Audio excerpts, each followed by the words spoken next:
ראיון עם ישראל סרול רוזן. הראיון מתקיים בביתו של ישראל בקריית ביאליק. התאריך הוא ה-13 בפברואר 2026. סרול, בבקשה. אני שמי ישראל רוזן, כולם מכירים אותי בתור סרול. אמא שלי קראה לי סרוליק. אני נולדתי בחיפה בחודש נובמבר 1942, בחיפה. יש לי תעודת לידה עדיין שכתוב עליה born in Palestine, כלומר אני פלסטינאי. יש לי שמורה להפליא, מה שנקרא, כן, שמורה כזאת גדולה, יפה. גדלתי בחיפה, גרתי ברחוב החלוץ, אחר כך עברנו לרחוב בן יהודה. אבא שלי עבד בקולנוע ארמון מהיום שפתחו את הקולנוע ב-1940 עד, לא יודע, עד שהוא נפטר. עם הגג הנפתח, אבא שלי הסדרן, אפילו היה לנו בעל בית הקולנוע, בנה בית לעובדי ארמון, קראו לזה בית עובדי ארמון ברחוב בן יהודה 41א חיפה. כשהתחלתי את הלימודים, למדתי באליאנס בין רחוב החלוץ לרחוב הרצל. אחר כך עברתי לעממי ג' שזה בית הגפן או משהו כזה, ואחר כך עברתי למעלה הכרמל. פה גמרתי את בית ספר היסודי. גמרתי את היסודי, אבא שלי אמר אין כסף, ללמוד הלאה, תלך לעבוד. הלכתי לעבוד כנגר מודלים ביום ולמדתי באורט בלילה. ואני זוכר את המשטרה הבריטית ואת החיילים הבריטים. המשטרה היו גרועים, הם היו נוראים. החיילים הם היו מה שנקרא קלניות, קראנו להם קלניות, כי זה היה צנחנים עם הכובעים האדומים. פחדתם מהם? היה פעם אחת שכן, ירו עליי פעם. אפילו הייתי בן 5 או 6, והיה עוצר ואני רצתי הביתה, והמשטרה רדפו אחריי, ונכנסתי לאיזה חיל המדרגות, לאיזה תחרון שם, התחבאתי שם. אחר כך קיבלתי מכות מאבא שלי מרוב שמחה שחזרתי הביתה. אני זוכר עצמאות, הייתי בן 7. רחוב הרצל, את כל ימי העצמאות של התחלות שנות מ-48 והלאה, היו סוגרים את רחוב הרצל בערב יום העצמאות. רחוב הרצל הפך להיות ערב סגור במעגלים לא, אבל אני שואל, האם ביום שבו הוכרזה העצמאות ישראל, האם אתה הבנת את הסיטואציה? האם הסבירו לכם, הילדים? אני לא כל כך זוכר, אני בטוח ששמחתי, כן? הייתי ילד קטן, בן 6-7, עצמאות, אני לא זוכר, פשוט לא זוכר את זה. אני זוכר את ערב העצמאות, שהיינו יוצאים לרחובות לרקוד ברחוב הרצל, ולא למדתי תיכון, למדתי מקצועי ערב, כי ביום עבדתי. אבא שלך חשב שזה בזבוז זמן ללכת לבית ספר רגיל? לא, אבא שלי לא היה לו כסף. היה לי 3 אחיות, או 3 אחיות, לא יודע, תקנו אותי בעברית. והאסכולה של האנשים פעם היה, כל היום צריך לדאוג לנשים, אחר כך לגברים. הבן הוא האחרון שצריך לזה, אז הוא לא היה לו כסף לשלוח לי לימודים וזהו, אז הלכתי לעבוד כנגר מודלים. השכלתי הושלמה קודם כל בערב, למדתי באורט, כמה שאפשר, כן? את השכלתי הלאה המשכתי בהמשך החיים, כן? כשהייתי בבית ספר עממי, זה בית ספר מעלה הכרמל, שהוא נמצא אחרי גן הבהאים. כשעולים לכרמל זה אחרי גן הבהאים. אבל אתה בטח זוכר שתפסו את אברהים אלהואשלה. ודאי, כי הבית ספר שלנו, הכיתה שלנו הייתה פתוחה לים, זאת אומרת כל הנוף היה לים. הסתכלנו וראינו איך גוררים את המשחטת. היינו כל הזמן שומעים חדשות וידענו, אבל הכל היה על שמועות, זה לא... אני זוכר, היינו בכיתה, וכל התלמידים הסתכלנו מהחלון, כי היינו פתוחים ממש לכל האופק, וראינו שמביאים את אברהים אלהואשלה. כל אחד היה לו סיפורים, עניינים. ידעתי שאני הולך לצבא, לא ידעתי מה אני הולך לעשות, אבל אני גר בחיפה. הצוללנים הראשונים שהגיעו לארץ, הם הביאו איזה 30-40 אופנועים, זה היו מצ'לסים ו-BSAים, והם כולם היו עם כזה מגיני רוח, והם כולם הסתובבו רחוב הרצל ככה, היית 30 אופנועים, נוסעים כולם. הסתכלתי, ראיתי עוד צוללן, חשבתי, הם הביאו באופן פרטי, הם הביאו, כל הצוללנים, אנשי הצולל, הצוות. מאיפה הם הביאו את זה? מאנגליה, הם היו באנגליה, הם הביאו את הצוללות מאנגליה. הם באו לארץ, האופנועים הגיעו עם אונייה, עם קונטיינר, לא יודע. זה היה סוג של פריבילגיה? כן, כי זה מאנגליה, האופנוע זה היה סמן מעמד, זה מה האופנוע, זה היה משהו. BSA, מצ'לסים, היה אפילו AGS אחד, והיה ג'אווה אחד, אני זוכר, והם היו, כן, היו המון אופנועים, והם היו נוסעים כולם ביחד, ואני חשבתי, אם אני הולך לצוללות, נותנים לי אופנוע. אז לא קיבלתי אופנוע. היה מיון, עוד לא הייתה תורה איך בוחרים אנשים לשרת בצוללות. היום כבר יודעים, זה הכל כתוב, יודעים מי מתאים, מי לא מתאים, מזה. אז, זה חצי שנה אחרי שהגיעו עד הצוללות, עוד לא כתבו את התורה, איך לבחון, איך לבדוק, איך זהו. זאת אומרת, לקחו את כולם. היום זה לא יקרה, כי היום לוקחים את המיטב במיטב, אבל לא, גם אז היינו המיטב במיטב, הנה אני דוגמה. לקחו אותנו אז עם משחטת, לקחו את כל אלה שצריכים להתגייס, לקחו עם משחטת בלב ים, ועשו שם איזו הצגה של צוללת, יצא, כי הצוללת הראשונה, תנין, היה לה תותח, הם עשו ירי תותח, זה היה יופי. בייחוד שהגעתי לבקו"ם, עמד שם איזה רב סרן, אני לא זוכר. מתי הגעת לבקו"ם? הגעתי באוקטובר 60. 25 לאוקטובר 60 התגייסתי, בא איזה אפסרן, שם ניסו לעבוד על כולם. עכשיו, אני לא הבנתי כלום מזה, אבל היו כמה חבר'ה אמרו, ככה הוא אמר, אם אתם לא הולכים לצוללות מתנדבים, כי זה התנדבות, כן?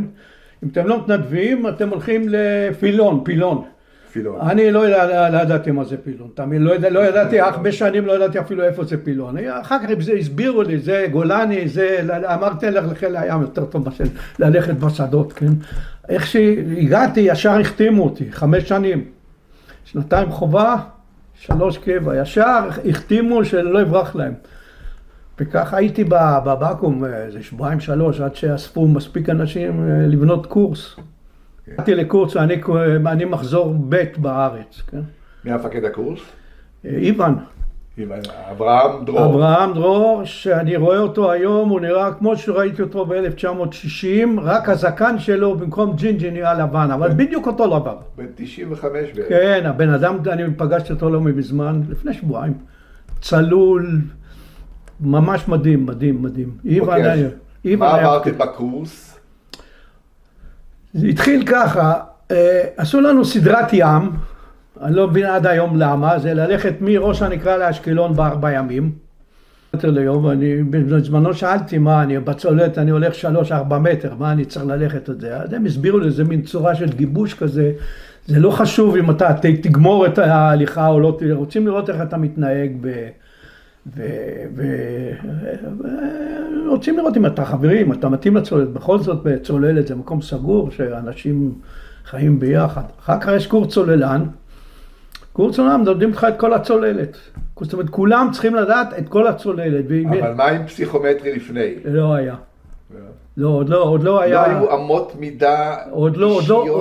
עוד לא בנו את הפרופיל. כשאני כבר הייתי בצוללת, אז הביאו את הפסיכולוג הראשי, הוא היה סגן אלוף, שליט קראו לו. זה שביקש לעשות, אני יודע, שרשמו לו ישראלי ולא יהודי בתעודה. הוא הביא אותו בשביל לבנות את התורה, איך לבדוק, איך לבחון, איך תראו. הלכנו לא פסיכומטרי, לא כלום, שאלו אותנו 4 שאלות, אולי עמדו, לפני הגיוס, עמדו שם איזה רס"ר, 2 קצינים, שאלו למה באת על הצוללות. מה אני הבנתי בצוללות? ראיתי פעם סרט על צוללות. אמרתי, לא... אתה בעצם הלכת בלי דעת. בלי דעת, בלי שום דבר. אני חושב עוד שאלה, גבוה, זה לא חיסרון בצוללת? לא, היו יותר גבוהים ממני, אני זוכר שהיו יותר גבוהים ממני. זה לא בעיה. עשינו קורס צוללן. קורס צוללן זה לימודים תיאורטיים, מה שנקרא. אתה צריך להכיר כל דבר שיש בצוללת. וכל אחד צריך להכיר, כל שסתום, אם יש 900 שסתומים ברזים בצוללת, אתה צריך להכיר את כולם.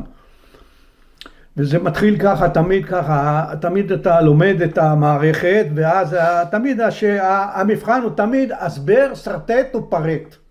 זה הכי קל.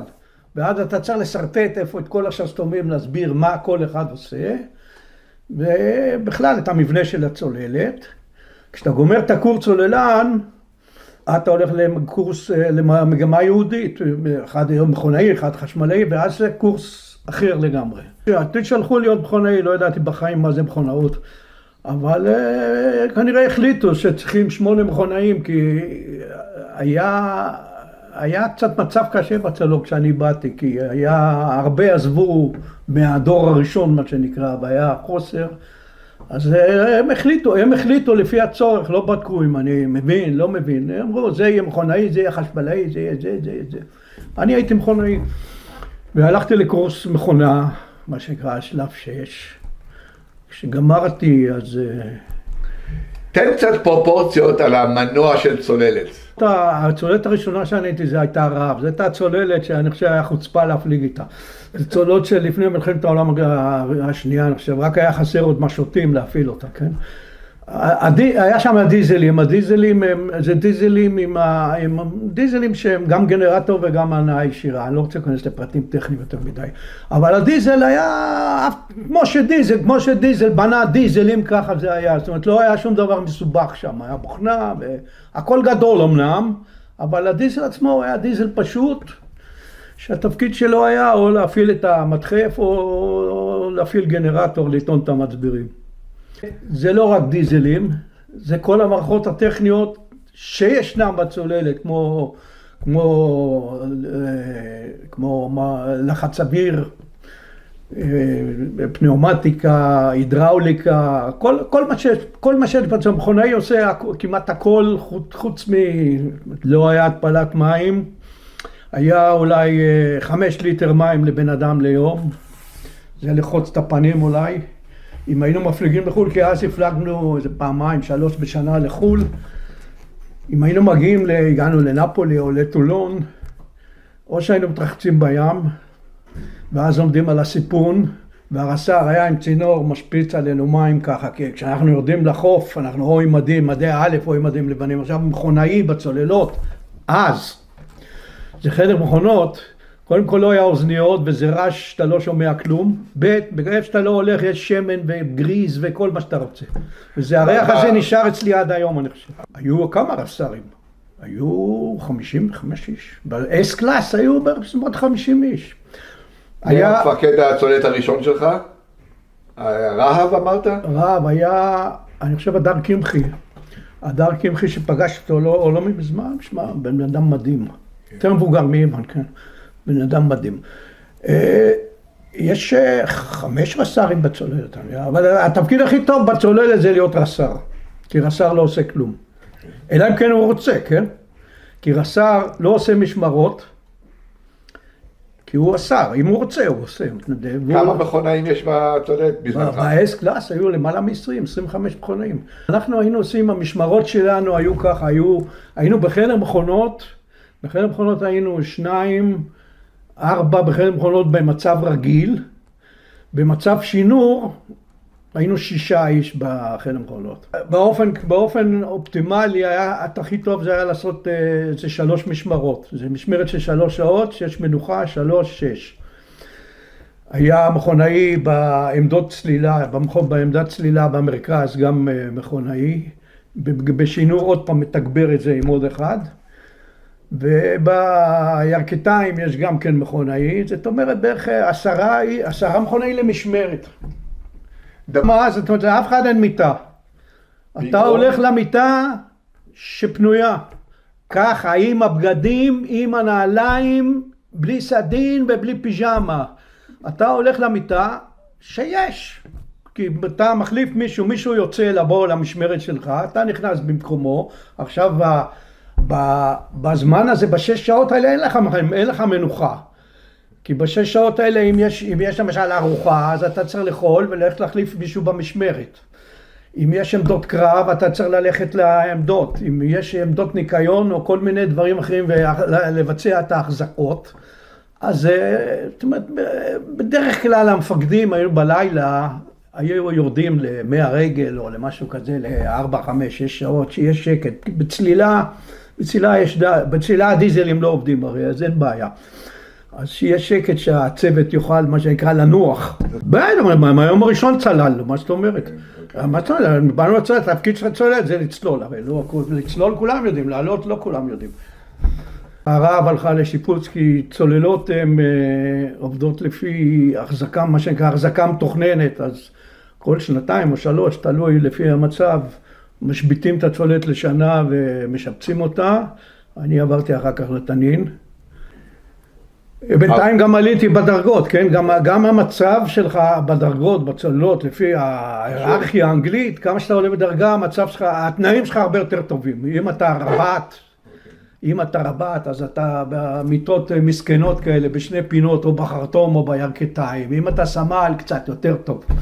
אם אתה רב סמל, אז יש חדר מיוחד לרבי סמלי מכונה, לרבי סמלי סיפון, זאת אומרת, אתה כבר יותר טוב. אם אתה רס"ר, אתה בכלל חצי אלוהים. כי אמרתי, כמו שאמרתי, רס"ר, הוא הרס"ר, הוא לא עושה קצין תורן, כי הוא לא קצין, והוא לא עושה משמרות, כי הוא הרס"ר, אבל אם הוא רוצה, הוא עושה. אני הייתי על התנין, הוריד אותי מהתנין לפני שהיא נסעה לאלכסנדריה, כי היה לי, אשתי הייתה צריכה ללדת, והייתי על הרב שעשו בין הצוללת שטח, היא לא יכולה, לא היה לה כושר צלילה. קרא לי איוון שהוא היה משט או סגן משט, ובדיוק קנו אז את הלוויתן ואת הדקר. והציע לי לנסוע לאנגליה, להיות בין הצוות שאחראי או משפץ את הצוללת שם. איפה, בסקוטלנד או בפורטסמוט? לא, בפורטסמוט. מלחמת 6 הימים? מלחמת 6 הימים, תפסתי, הייתי ברב, לא הייתי כי הלוויתן לא הייתה עוד בארץ. הלוויתן הייתה בדרך לארץ, התנין הייתה בדרך לאלכסנדריה, והייתה רב. מי היה המפקד של הרב אז? יומי, ברקאי. אוקיי. ואתם השתתפתם ב6 הימים? אתה? עשו מהצוללת הזאת אוניית שטח כאילו. אסור היה לה להפליג, התקינו לה פצצות עומק, מה שהם מתקנים לפצצות עומק, ועשינו סיורים, מה שנקרא סיורים, היה לנו את הסונר, לחפש אם יש צוללות. עשינו פטרולים במפרץ. זאת אומרת, הרב לא נלחמה. אם היה לה אימי, הייתה נלחמת, לא היה לה אימי. חתמתי, כן, כי הלכתי לקורס, אז הייתי צריך לחתום. עוד קבע. כן, ואז איך שנגמרה המלחמה, זאת אומרת, הייתי נשוי, נולדה לי בת, כשהבת שלי הייתה בת 3 שבועות, שלחו אותי לאנגליה להיות בצוות של הדקר. בסקוטלנד? לא, זה בספורטסמוט. הייתי בפורטסמוט, מפורטסמוט הפלגנו לסקוטלנד, כן? אבל... לקחתם את הדקר לסקוטלנד? כן, לקחנו, אני לא רציתי לנסוע, אבל לא משנה, אבל הייתי בצוות, שלחו אותי להיות רב סמל מחלים או משהו כזה, בצוות של הדקר. שהגעתי לדקר, היא הייתה בדיוק בסוף השיפוץ שלה, והייתה מוכנה למה שנקרא להיבנות. היבנות זה מכיוון שבצוללת היו כל מיני אנשים, היו אנשים ותיקים וטירונים ובינונים, בשביל לגבש את הצוות לצוות שיודע איך להפליג ולהפעיל את הצוללת כמו שצריך. אז עושים מה שנקרא היבנות, כל מיני, לבנות את הצוות, שיכירו את הצוות, שאחד יכיר את השני, ושנדע איך להפעיל את הצוות כמו שצריך, למרות שהיא לא הייתה כל כך שונה מה-S-Class, כי זאת הייתה T-Conversion, מה שנקרא, כן? והתחלנו את מה שנקרא, את ההיבנות בנמל, מה זאת אומרת, עשינו את כל מה שצריך בעל יבש, אחרי, נדמה לי, חודש, הפלגנו לסקוטלנד ל6 שבועות לעשות וורקינג אפ, מה שנקרא, אימוני ים. בסקוטלנד, תחת פיקוח של האדמירליות הבריטית, כן? היה איתנו, הפליגו כל מיני מפקדי צוללת בשביל לבדוק, עשינו כל מיני דברים, 6 שבועות. ואחר כך היה אינספקשן, מה שנקרא, בביקורת של הצי הבריטי, שלחנו לנו ציון מצוין, כשגמרנו את האיבנות שמה, והאיבנות שמה הייתה, מה אני אגיד לך, זה לא היה לנו איפה, מכאן שלא היה לכולם מיטות בצוללת. והיינו גנים בחוף, אם היינו גנים לאיזה יומיים שלוש, אז היה צריך להסתדר איכשהו, כן? כי לא היה לכולם זהו, כי לא היה לנו מגירוי חוף, מה שנקרא, או משהו כזה. כשאנחנו גמרנו את האיבנות בדרך חזרה לפורטסמות', נודע לנו שקנו עוד צוללת, את הדולפין. ואמרו ל5 אנשים, לזאבו, למאיר טל, למאיר וליהושע בנרג'אן, שורש, ולדן מנור, אני לא. אמרו להם שאתם, איך שמגיעים, אתם עוברים, הסבירו כי א', לא רצו שידעו שקנו את הדולפין, כי זה היה, לא יודע את מי רצו להרגיז, אבל האנגלים הסכימו למכור, והייתה צוללת שהיא גמרה את הקדנציה שלהם, והם לא רצו את השיפוץ שם, אמרו יביאו אותה לארץ ויעשו את השיפוץ בארץ.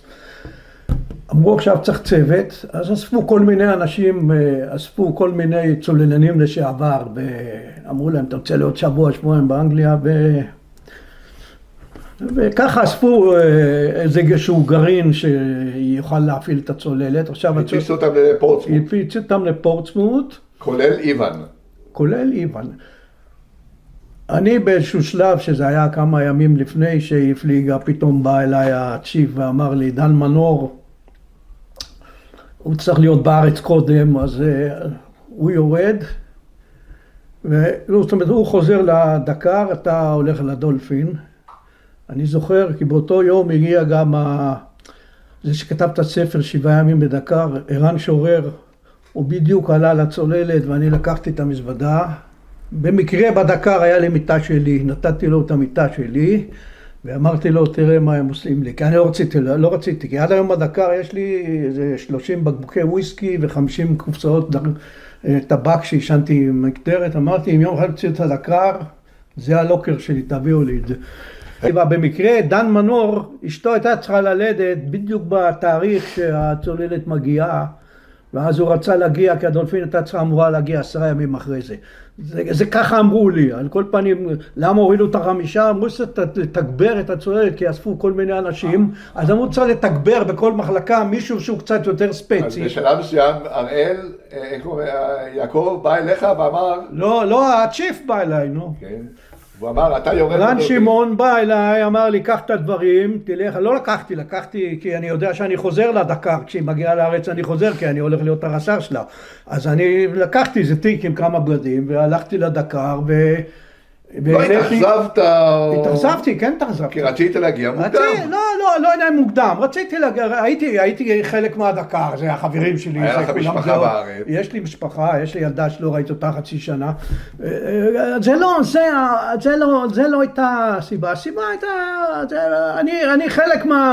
אני חלק מפה, מה פתאום עכשיו אני מתחיל להתנדנד. אבל שני אנשים אמרו לי, אמר לי גם ערן שורר וגם האפסנאי שחיים זוהר, והוא אמר לי, תשמע, יש גורל, אמרו לך לרדת, תרד, אל תתווכח. הם הזכירו לי את זה בארץ אחר כך.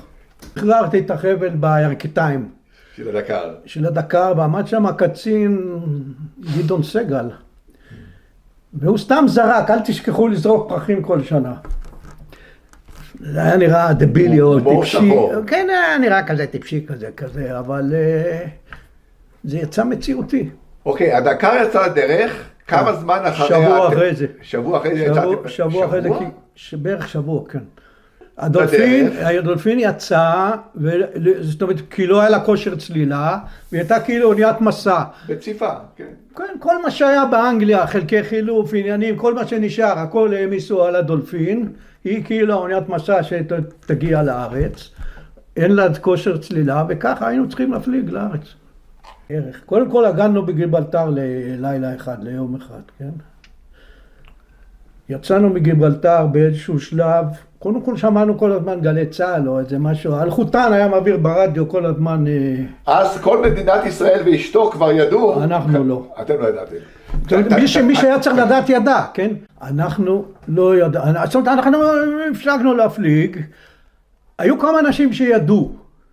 אבל הם לא דיברו, הרס"ר, כי כשאני אמרתי לו פעם משהו, אמרתי לו, אני בארץ, אני כבר אחזור לדקר, אני לא צריך אתכם. והוא אמר לי משהו, הוא אמר לי, אתה עוד תדבר איתי, אנחנו עוד נדבר ככה. וראית כמה אנשים, איוון לא אמר כלום. לא אמר לכם כלום? בשלב ראשוני לא אמר כלום. בשלב ראשוני מה שאני יודע, זה שאנחנו היינו על יד כריתים, וכשאני הייתי הייתי הולך אל המכונות למשמרת, כן, כי עשיתי משמרות בחיל המכונות, אז הייתי מסתכל איפה אנחנו, אתה יודע, בגנק, בזה, אתה רואה את הקו, התקדמנו עוד 50 מייל, עוד 50 מייל, והייתי שאנחנו פתאום עושים סיבוב, לפי, אתה רואה את זהו, והגיעה משחטת יפו, נדמה לי יפו, ואתה רואה שאנחנו פתאום, מה פתאום אנחנו צריכים לנסוע לחיפה, לא בחזרה לזהו. שאלת?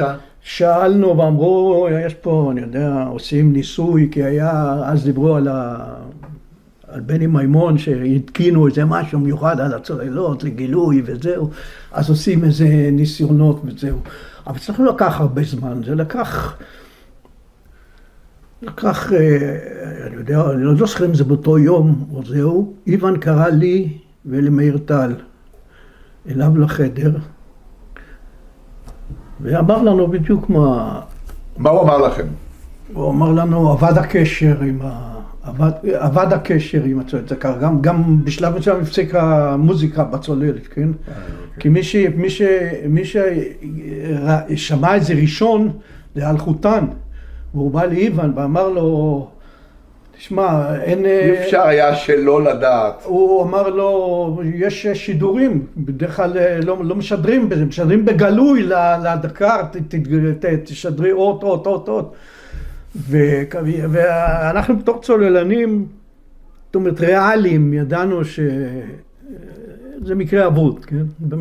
בגלל זה אין החלצות, אין הצלה. אבל האם איוון אמר לכם לחפש קטני שמן, משהו? לא, בהתחלה הוא לא אמר לכל הצוות, הוא אמר, אנחנו כיוצאי הדקר, אני כי הייתי רב סמל ומאיר טל שר, גם לא יכלתי להגיד לקרמל, כי קרמל לא ידע, ואני הייתי בחיל המכונות והוא היה בחשמל, והוא עמד מולי, כן, הוא עמד מולי ולא הייתי יכול להגיד לו את זה, כן.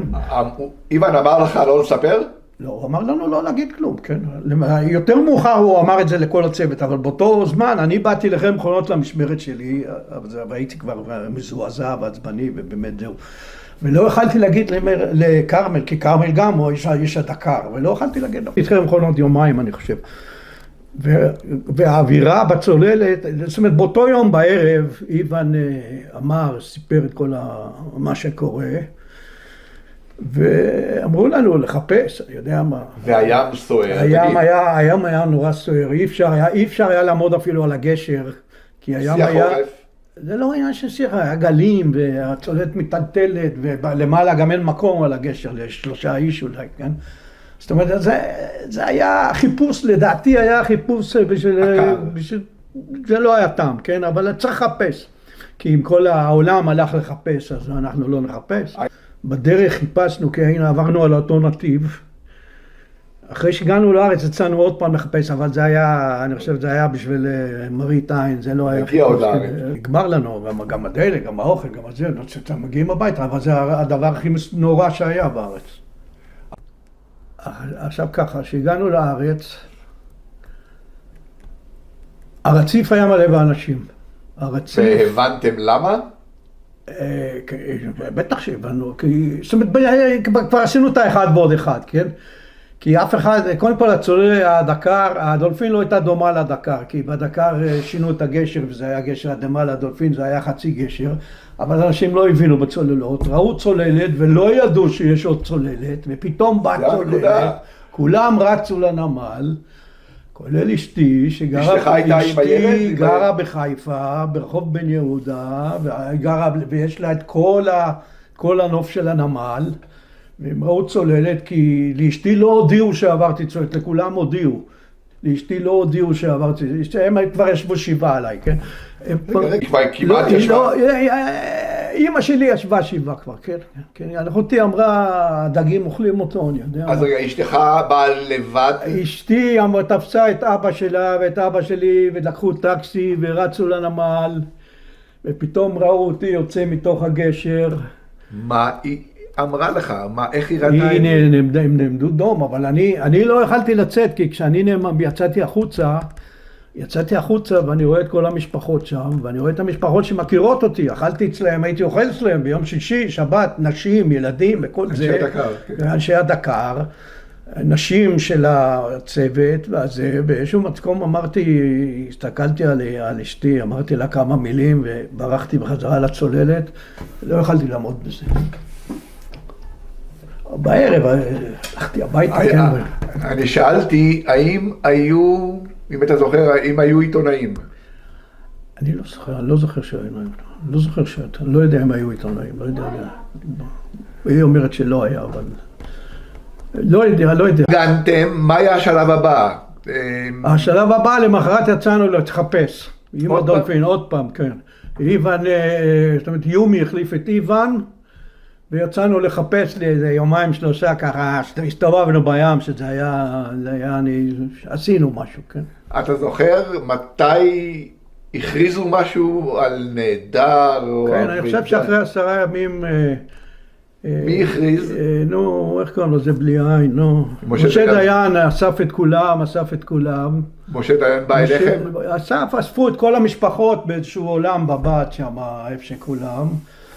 ואמר שהכריזו, כי גם הרב הראשי, הרב גורן, קודם כל הכריז, פטר אותם מהגויים, אתם לא עגונות.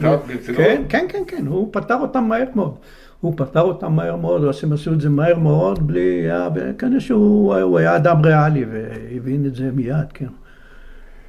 מה זאת אומרת, תשמע, ההרגשה הייתה, הרגשה נוראית, כי אני למשל עד היום רואה את החבר'ה. אני רואה אותם בעיניים שלי, כמעט את כולם, והם כולם צעירים. ככה אני רואה אותם כמו שראיתי אותם בפעם האחרונה. ותשמע, כל החיים שלנו זה דקר.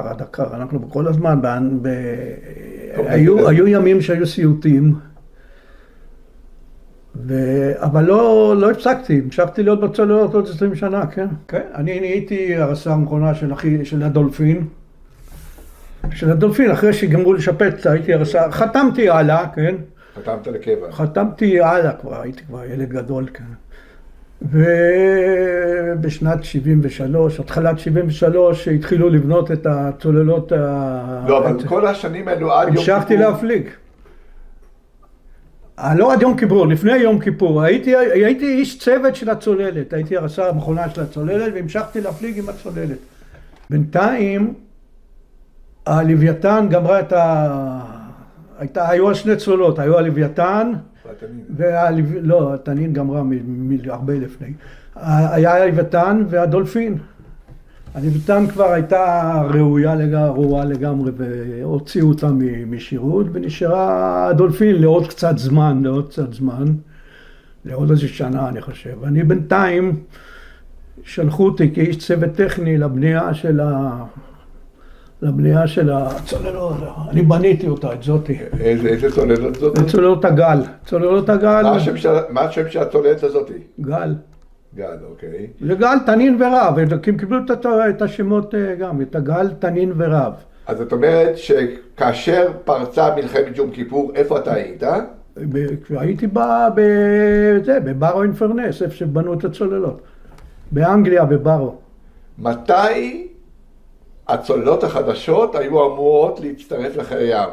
לא, הייתה תקופה שלא היו צוללות. בדיוק ביום כיפור. כן, אז היה, זה הצוות, בשביל להחזיק את הצוותות שלא התפזרו לכל העולם, פשוט לקחו פלגת דבורים, לקחו דבורים, וכאילו הם, הצוות, אישו את הדבורים. אבל היו כאלה כמוך ששלחו כבר... כן, היינו צוות טכני, היינו באנגליה לבניית הצוללות. היינו לבניית הצוללות, בנינו אותם, מה זאת אומרת, מפח ישר עד צוללת. זאת אומרת, המלחמה התחילה, היינו בבר, היינו שם, BBC, אתה יודע, BBC זה אנטי ישראל וזה, אם היית שומע טלוויזיה שם, אז נשאר הראש באדמה, כן? זה מה ששמענו כל הזמן, זאת אומרת, מה שאנחנו ידענו, זה ידענו שהכל רע. זאת אומרת, אני מתאר לי שגם הכל התחיל רע, כן? אבל מה אמרו לכם? שגרה? לא, אין שגרה. היינו, לא היה לנו מה לעשות, מה יכולנו לעשות? חלק מאיתנו אמר, רוצים לחזור לארץ להילחם, אבל אין, מה נעשה? כלום.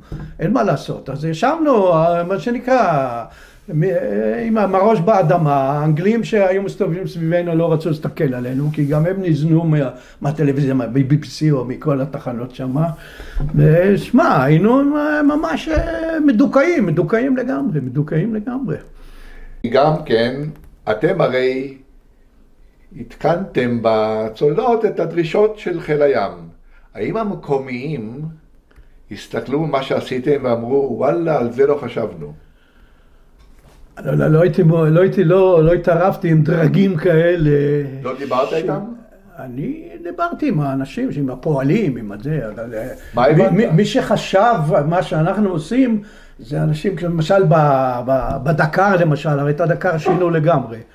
את הדקר, כי כל קליק בחיל הים היה צריך להתאים אותו לשייטת 13, לא יודע אם מותר לספר או לא, אבל היה צריך להתאים אותם לשייטת 13, אז שינו להם קודם כל את הגשר שינו למעלה, את תא החלצות במרכז, הגדילו אותו, לא להוציא 2, אלא להוציא 10. לא, אני חוזר לשאלה שלי, האם המקומיים שראו מה אתם עושים, אמרו, וואלה, את זה לא חשבנו.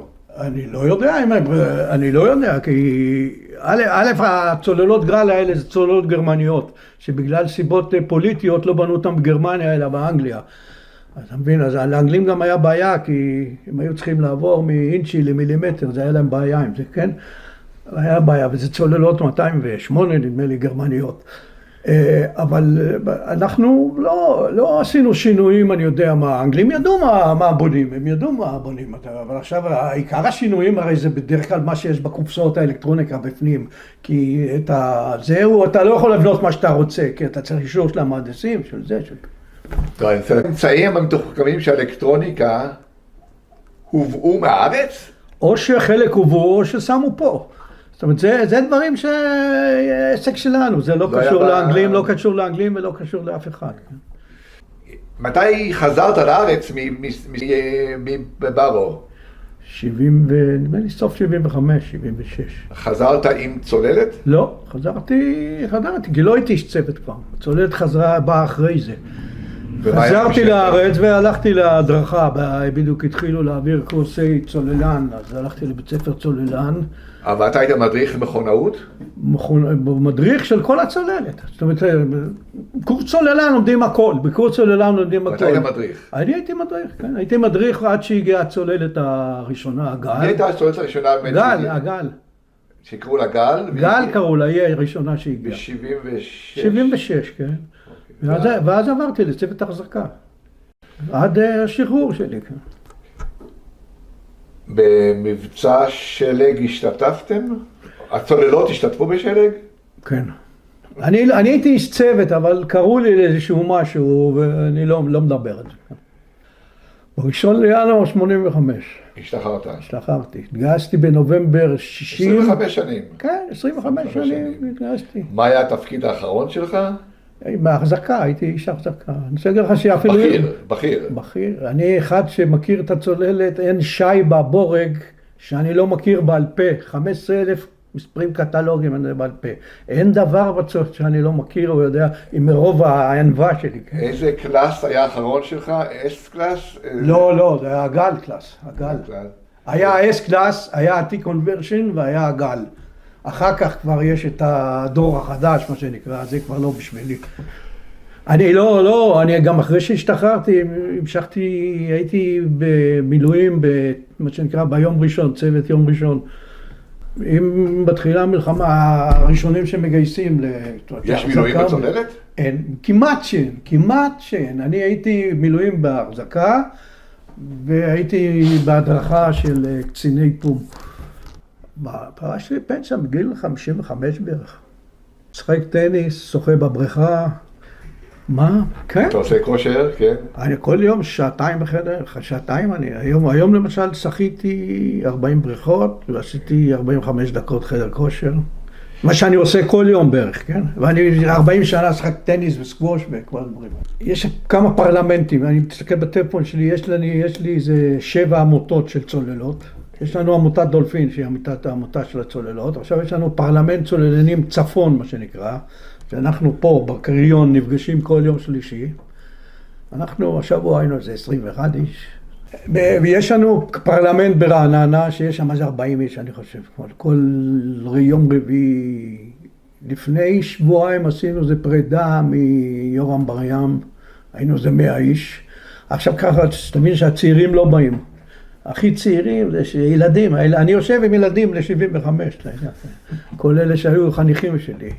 אני לא יודע, את הצעירים קשה לגייס לעמותה ולזהו, אבל רובם, הזקנים כאן, אנחנו נפגשים כל הזמן. החיים שלנו זה צוללות, בוא נגיד לך. הנכד הראשון שלי קוראים לו רב אפילו. כאן רואים ארוחה על אחי דולפין. זה בצוללת. בצוללת, לא חושב בזה. מתי זה צולם? צולם בשנת 79. צוללת ורואים בנוף את ההר סטרומבולי. רואים מהגשר של הצוללת את ההר סטרומבולי. באיי איטליה, על יד נפולי.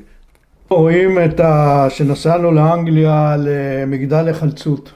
פה רואים מסע הענקת דרגות במצדה. פה רואים את הצוות בכי רב במקום שנקרא כיכר האורליקון, בגשר הצוללת.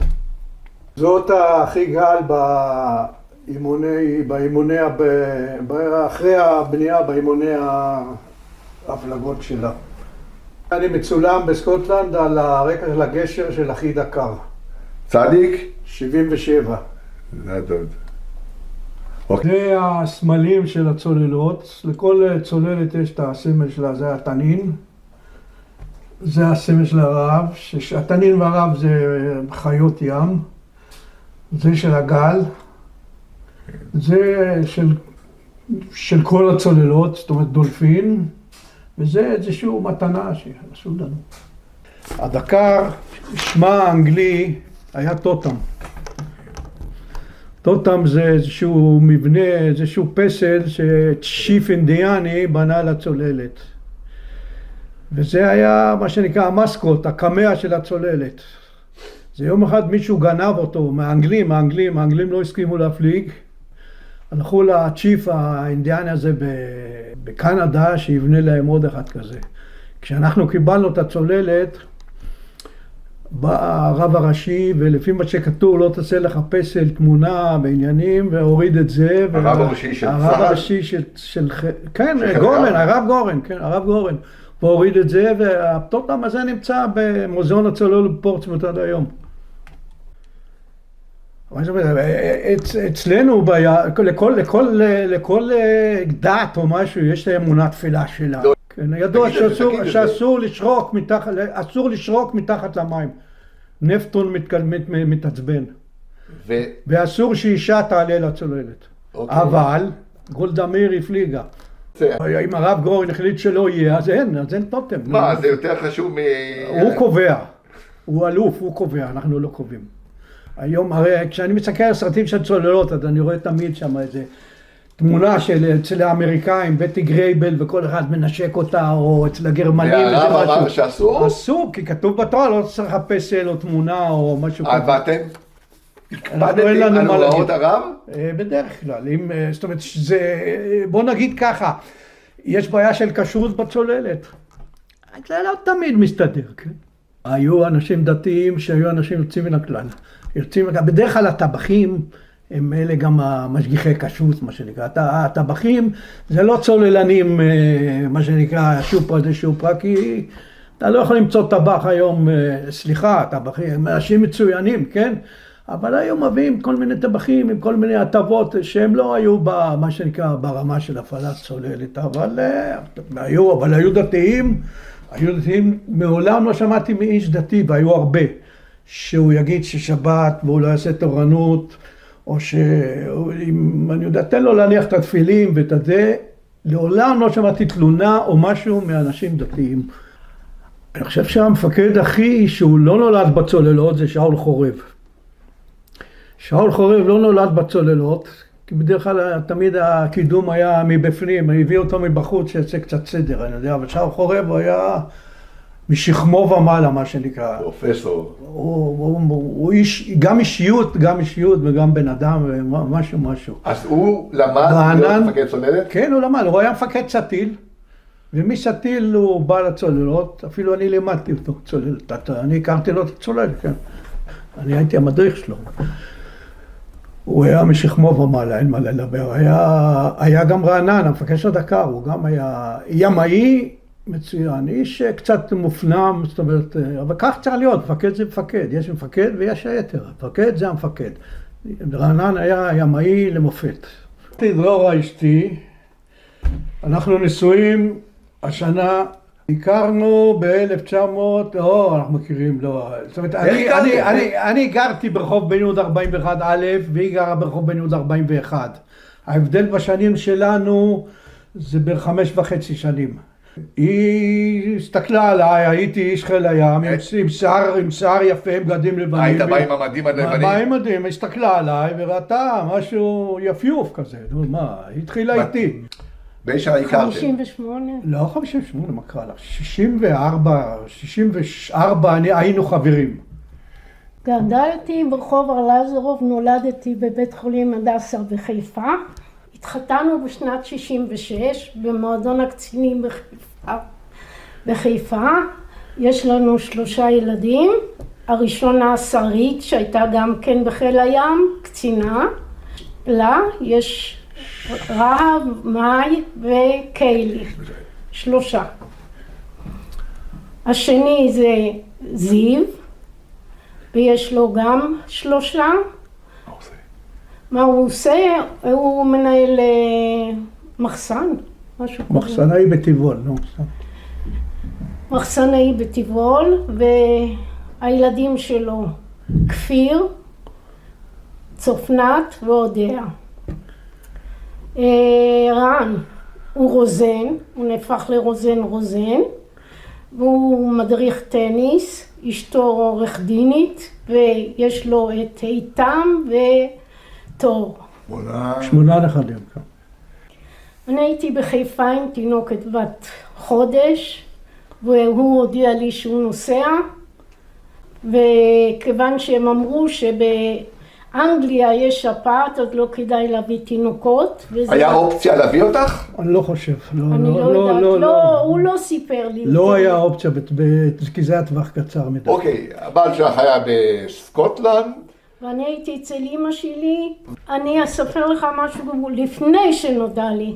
אני ואחותי יש לנו אותו גיל של ילדים, בני חצי שנה היו. אנחנו הולכות לטייל בהרצל שטרסה. ואני רואה חבר'ה שלו שהרזיקו לי את החופה. ואנחנו הולכים, ואני אומרת לאחותי ראיה, בואי תראי, הנה הצוללנים, נשאל אותם. ואני הולכת לקראתם, והם נכנסים לתוך הקפה ונעלמים. וזה היה הסוף, זה היה שבת, ואחרי 2-3, נדמה לי בערב, הודיעו שהיא נעלמה. ואני מסתכלת כל יום לנמל. כמה ימים זה היה? מהרגע שהודיעו? כמה ימים. אני הייתי אצל ההורים שלי, אז הם תמכו בי. אבל לא היה מי שיתמוך, לא חיל הים. היה לכם איזה טלפון לדבר עם מישהו? לא. לא הודיעו ולא אמרו כלום. פתאום החלון של ההורים שלי זה בדיוק מול הים. אנחנו רואים צוללת. צעקתי לאבא שלי, ואבא שלי ואני ואבא שלו לקחנו טקסי וירדנו לנמל. ואתה רואה מלא אנשים כבר היו לפנינו. אתה רואה את השער, אני יכולה, זה בדיוק שער של הנמל. איפה שהיום? על יד רמב"ם? כן. לא, זה היה פעם, זה היה שער של הנמל. לא, שער בלדר. לא, השער ברמב"ם, זה היה שער של הנמל, זה לא היה שער לחיל הים. היית נכנס לנמל, ומתוך הנמל נכנסת לבסיס. יש שער, ואתה רואה, וכולם, 1,000,000 אנשים שם. ואיך שהם ראו שהצוללת נעצרה, וכולנו שברנו ממש שברנו את השער. הפלנו אותו. ואז כולם רצו לרציף ונעמדו. ואני עוד רוצה לרדת לצוללת, ואיוון בא מולי, הוא אומר לי, לאן את הולכת? ואז ברחתי אחורה. לא חיכית שהוא יגיד לך? לא, הלכתי אחורה, ואז כל האנשים היו כאילו, כולנו היינו, איך להסביר, אחד על השני. אוקיי, היה אי ודאות, מתי, את זוכרת הרגע ש... אני לא ראיתי אותו. אז מה כן קרה? מה קרה? שהוא הגיע הביתה אחרי צהריים. ראית אותי, אני... מה, את רצינית? את לא פגשת אותו בנמל? ראית אותי, אתם עמדתם שם בצד ואני עשיתי... הוא עשה לנו שלום. איפה היה המגע הראשון שלכם? בבית. המגע הקרוב בבית. לא, אבל כשהוא הגיע הביתה, ידעת כבר שהוא כבר... כן, הם ראו אותי, כשיצאתי מהצוללת הם עמדו שם, אי אפשר היה להתקרב שם בקיצור. אי אפשר היה להתקרב, אי אפשר היה לזוז. אבל הם עמדו שם... אז מה, אמרו לך תלכי הביתה, הוא יגיע הביתה? לא, אני ראיתי אותם ועשיתי להם ככה וזהו. שלום וזהו, הוא נכנס בחזרה לצוללת. לא, באותו יום בערב... הוא בערב הגיע הביתה עם דובי גדול לבת שלו. וזהו, וכל המשפחות היית רואה מה היה אצלנו בבית. הבת לא הייתה בגיל שהיא הבינה, נכון? לא, היא הייתה בת חצי שנה. פיצקה. אז בעלך מגיע מזה, ופתאום הוא צריכה עוד פעם לשלוח אותו. ובאותו יום הם לקחו אותו בחזרה. 12 בלילה יצאנו. זהו. וכמה זמן, ואז חזרת אחרי יומיים. אבל היית צריך לראות את כל האנשים אצלנו בבית, שמחה וששון. לא, אני הייתי במצב רוח ממש לא, כי זה היה, באת הלכת, וזהו, אני נהג והם מרוצים. לא, אני אגיד לך, יש לי בת שגרה בקליפורניה. שלושה נכדים שנולדו בקליפורניה, אפילו הגדול ב-32. ואנחנו נוסעים פעמיים בשנה. עכשיו, הנכדים שיש לי נכד אחד בנהריה ואחד פה במוצקין, ושמע, היה לי, הנכד שלי היה בשנת 13, הנכד שלי, אחד הנכדים שלי. הבת שלי הייתה קצינה בחיל הים, החתן שלי היה קצין בחיל הים, הילדים שלי היו בשריון או בתפחנים או בדיוק. לא, אני יודע מה, אני רואה היום איך הנושא הזה של הצוללות גדל, וזה ממש הפך להיות אימפריה, כל הנושא של צוללות. יש המון צוללות, בנו להם שם משהו מדהים. אני יודע שאם אני הייתי היום הולך, לא היו מקבלים אותי.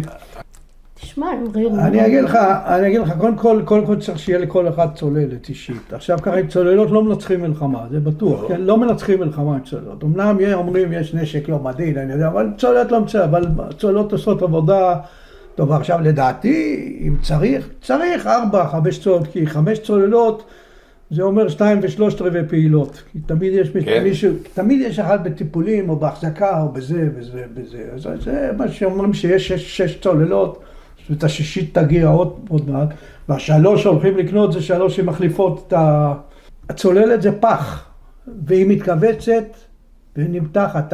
אתה לפעמים לא חושב את זה, אבל... לא, אנחנו עשינו את זה, כן? אנחנו פשוט לקחנו חוט מקצה לקצה, שצללנו ל100 מטר או למשהו, אתה ראית את החוט ככה, זאת אומרת, אתה לא יכול לדמיין שהצוללת מתכווצת, כן? או שאתה קושר את זה ב100 מטר והוא יקרע כשאתה עולה למעלה, זאת אומרת, זה כמו פח, אתה בודק את האורך חיים שלה, כן? זאת אומרת, יש מצב של שינור למשל, איך אתה בודק קודם כל שהצוללת אטומה?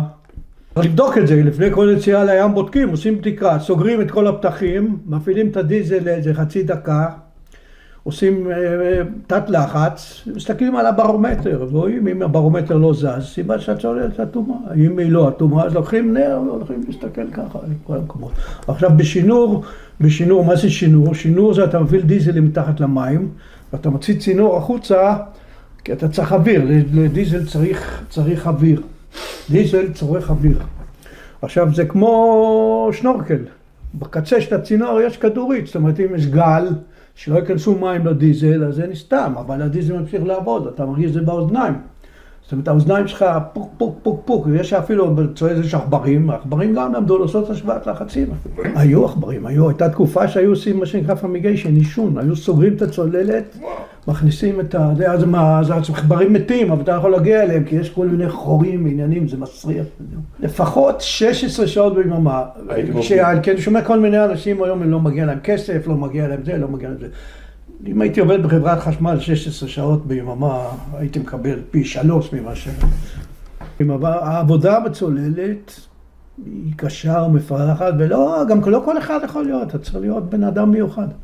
היום המיונים הם לא קשים, תשמע, אתה עומד בתנאים. נכון שהצוללות האלה הן הרבה יותר טובות ממה שהיה פעם, גם מבחינת הרווחת הבן.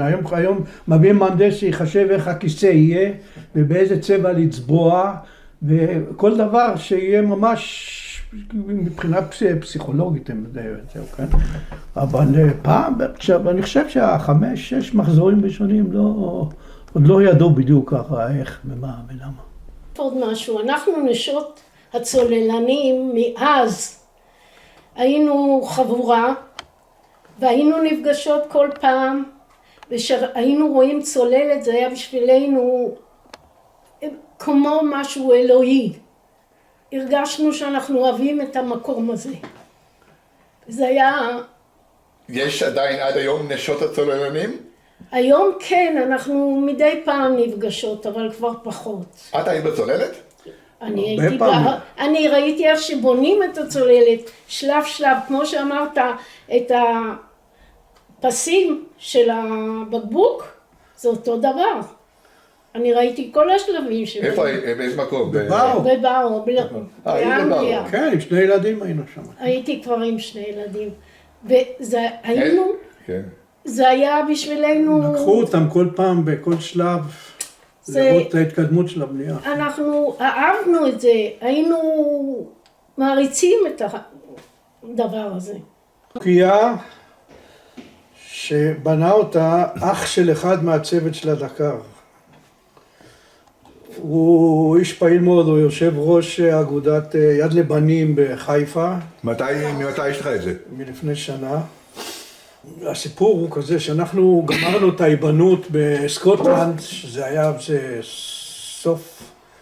סוף חודש ינואר, סוף דצמבר, שהגענו לפורטסמות, וזה היה לקראת קריסמס, והכל היה מקושט, כל האוניות היו מקושטות עם גלים ועם נאורות ועם כל מיני דברים. רענן בא אלינו ואמר, אני רוצה חנוכיה לגשת לצוללת. אמרנו, מאיפה נעשה לך חנוכיה? אני לא מעניין, אני רוצה חנוכיה. ואנחנו קוששנו ברזלים, עניינים ורתכים, ועשינו חנוכיה. עכשיו, אנחנו כל שנה בחנוכה במוזיאון הימי בחיפה, יש הגשר של הצוללת המקורי שמה, ואנחנו מדליקים את החנוכיה שם. יהודה פרחי, הוא ביוזמתו האישית עשה את זה. יהודה פרחי, אח שלו, פרחי היה בצוללות, היה רב"ט או סמל, והוא כל כך מחויב לנושא הזה, והוא הקים עמותה בעניינים, והוא באמת, הוא פעיל ועושה דברים מתאימים.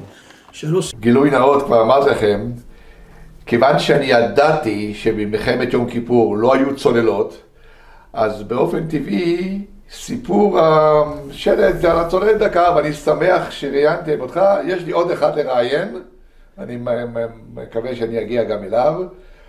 אתה מספק תמונה יוצאת דופן, מה זה בכלל להיות בצוללת. ואת גם כן נתת מנקודת מבט שאני לא זוכר שבכלל שמעתי את זה מישהו אחר.